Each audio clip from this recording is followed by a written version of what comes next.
2000 के बजट में हमने घोषणा की है कि अगले 2 वर्ष में उत्तर प्रदेश से गरीबी को पूरी तरह समाप्त करके हर गरीब के जीवन स्तर को ऊपर उठाने का काम करेंगे। जिसके पास मकान नहीं उसको मकान देंगे, जिसके पास आयुष्मान का कार्ड नहीं उसको आयुष्मान का कार्ड देंगे, जिसको पेंशन नहीं मिलती उसको पेंशन दिलाएंगे, जिसके पास रोजगार नहीं उसको रोजगार उपलब्ध करवाएंगे। लेकिन कोई गरीब नहीं रहेगा, बल्कि गरीबी रेखा से ऊपर उठ करके स्वावलंबन का जीवन यापन कर सके, इसके लिए सरकार प्रयास कर रही है। और इसके लिए केंद्र और प्रदेश सरकार आदरणीय प्रधानमंत्री जी के मार्गदर्शन में, उनके नेतृत्व में लगातार कार्य कर रही है। विकास की बड़ी बड़ी योजनाएं आ रही है, हाईवे बन रहे हैं, मेट्रो का विस्तार हो रहा है, एयरपोर्ट आज इंटरनेशनल एयरपोर्ट के साथ अत्याधुनिक एयरपोर्ट बन चुका है, डिफेंस कॉरिडोर आ रहा है, एरोस्पेस सिटी के रूप में इसकी पहचान हो रही है। और अब तो यही सिटी आर्टिफिशियल इंटेलिजेंस सिटी के साथ साथ उसका सेंटर भी इसी सरोजनी नगर विधानसभा क्षेत्र में बनने वाला है। और एक एआई बेस्ड यानी artificial intelligence based data centre की स्थापना भी हम लोग बहुत शीघ्र लगभग जुलाई में इसी सरोजनी नगर में उसका उद्घाटन भी करने जा रहे हैं।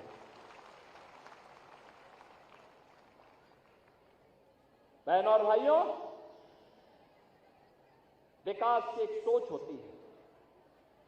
और याद करना, जो लोग जातिवाद की राजनीति को आगे बढ़ाते हैं, समाज को बांटने का काम करते हैं, उन लोगों के लिए सबसे बड़ा सबक सनातन धर्म के सबसे बड़े आयोजन और दुनिया की मानवता का सबसे बड़ा समागम जो बना था, अभी प्रयागराज में महाकुंभ का आयोजन बना था। देश और दुनिया के 66 करोड़ 30 लाख से अधिक श्रद्धालु एक साथ एक त्रिवेणी में आकर के आस्था की पवित्र डुबकी लगाए। न जाति का भेद था, न क्षेत्र का भेद था, न भाषा का भेद था, न रूप और रंग का भेद था। सारे लोग एक घाट पे जाकर के, संगम में जाकर के डुबकी लगा करके पुण्य के भागीदार बनते थे। और इसी के लिए प्रधानमंत्री मोदी जी ने कहा था, एक भारत श्रेष्ठ भारत। हमें हर विधानसभा क्षेत्र को इस मॉडल के रूप में प्रस्तुत करना चाहिए। हर एक जनप्रतिनिधि को इसी प्रतिबद्धता के साथ काम करना चाहिए। 32,000 करोड़ रुपए की परियोजनाएं या तो सरोजनी नगर विधानसभा क्षेत्र में स्वीकृत हुई है, जमीन पर उतर करके लोग उसका लाभ ले रहे हैं या चल रही हैं। 32,000 करोड़ रुपए की परियोजनाओं का 1200 करोड़ रुपए का हम लोग एक नया कन्वेंशन सेंटर, जहां पर 10,000 लोग इससे भी भव्य ऑडिटोरियम में एक साथ बैठ करके कार्यक्रम आयोजित कर सकते हैं, वह भी हम लोग इसी सरोजनी नगर विधानसभा क्षेत्र में बनाने जा रहे हैं।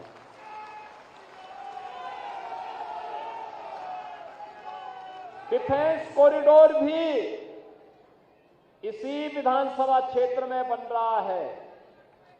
उत्तर प्रदेश का पहला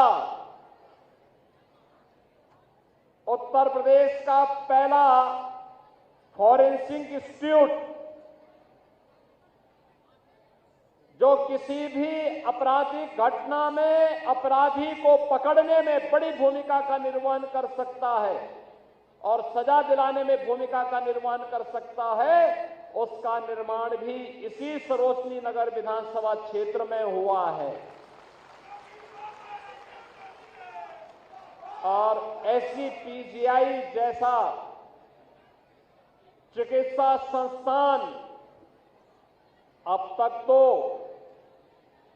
उत्तर प्रदेश का था, लेकिन आने वाले समय में देश के सबसे अच्छे चिकित्सा संस्थान के रूप में उसको स्थापित करने के संकल्प के साथ डबल इंजन की सरकार ने जो कार्य आगे बढ़ाया है, वह भी इसी सरोजनी नगर विधानसभा क्षेत्र में है। बहुत सारे युवा हैं जो अपना नौकरी से दूर, किसी सरकारी नौकरी से दूर रह करके स्वयं का अपना कारोबार प्रारंभ करना चाहते हैं, लेकिन उस पर भी वह अपने मां बाप पर आश्रित होकर के नहीं बल्कि अपनी मेहनत पे विश्वास करना चाहते हैं और अपनी मेहनत पर विश्वास करने वाले ऐसे युवाओं को प्रोत्साहित करने के लिए जो अपने पैरों पर खड़ा होना चाहते हैं, अपने मां बाप का संबल बनना चाहते हैं, उन युवाओं के लिए हम लोगों ने व्यवस्था दी है कि पहले चरण में 5 लाख रुपए तक ब्याज मुक्त ऋण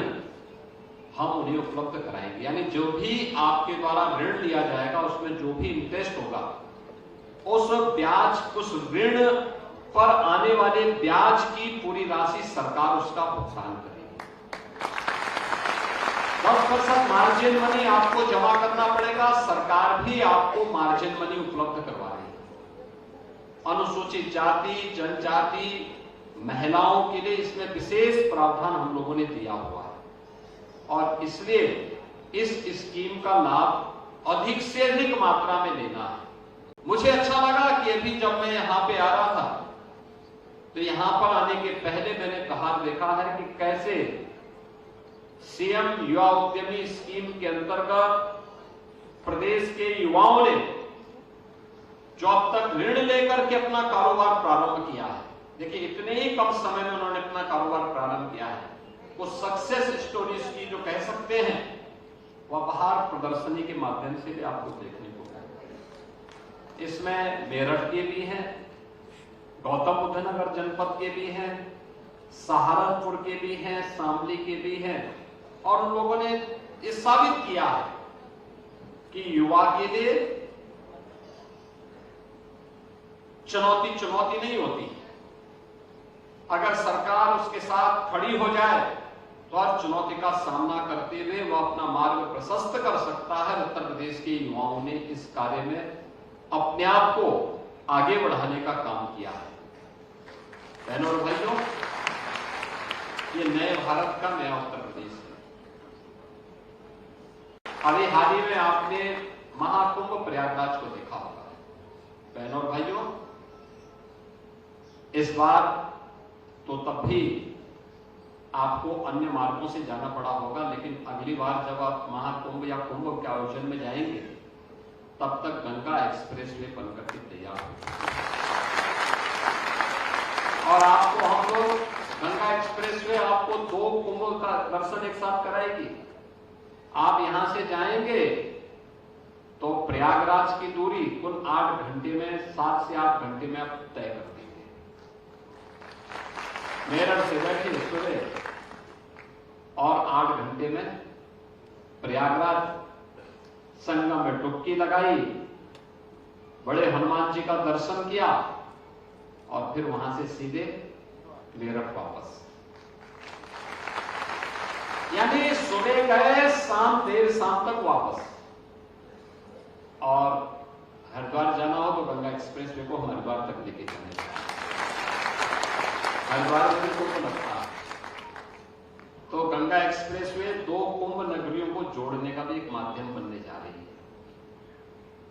कोई सोचता था देश का पहला 12 लेन का एक्सप्रेसवे दिल्ली मेरठ के बीच में, राजेंद्र जी बड़ा प्रयास कर रहे थे और आज साकार हो गया है। रैपिड रेल, देश की पहली रैपिड रेल दिल्ली मेरठ के बीच में। यानी अब तो मैं देखता हूं कि मेरठ के लोग जो पहले दिल्ली रहते थे अब वह मेरठ से ही अप डाउन कर रहे हैं दिल्ली का,